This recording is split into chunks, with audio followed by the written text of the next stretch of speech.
Welcome to STK Vlogs. இன்றைக்கி நம்ம வீடியோவில் விறகு அடுப்பில் எப்படி மட்டன் கிரேவி செய்யறதுன்னு தான் பார்க்க போகிறோம். பற்ற வைங்க, உங்கள் கையை பற்ற வச்சுக்காதீங்க, அடுப்பை பற்ற வைங்க, பார்த்து ஜாக்கிரதையா. சரி, நெக்ஸ்ட்டு வந்து பார்த்தீங்கன்னா நல்லா எரியும். உங்கள் கையை மட்டும் நடுவில் விட்டுற போகிறீங்க. நல்லா எரியட்டும். மேலே தான் எரியும், ஆனால் கீழே எரியாது. மட்டனை வேக வச்சுக்கிட்டு அப்புறமா இதை பாருங்கள், இதான் நாட்டு தக்காளி. இது எங்கள் தோட்டத்திலே வளர்ந்தது.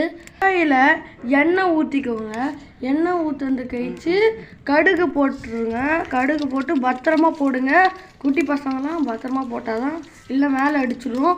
அப்புறமா வெங்காயத்தை போட்டுட்டு நல்லா வதக்குங்க. ப்ரௌனிஷ் ஆட்டும், ப்ரௌனிஷ் கலர் ஆகிற வரைக்கும் நல்லா வதக்குனா தான் டேஸ்ட்டே வரும். அப்புறமா ஆனது கழிச்சு நம்ம தக்காளியை போட்டுக்கலாம்.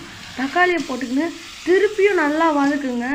நல்லா வதக்கி அப்புறமா ஒரு கண்டென்ட் வந்தோடனே தேவையான அளவு உப்பு போட்டுக்கிட்டு அப்புறமா இஞ்சி பூண்டு பேஸ்ட்டை போட்டுட்டு அப்புறமா நம்ம கிட்ட இருக்க மட்டனையும் போட்டுட்டு அப்புறமா மிளகாத்தூள் போட்டுக்கலாம். தேவையான அளவு மிளகாத்தூள் போட்டுக்கிட்டு அப்புறமா நல்லா மிக்ஸ் பண்ணுங்க. அப்போ தான் நல்லா டேஸ்ட்டாக வரும்.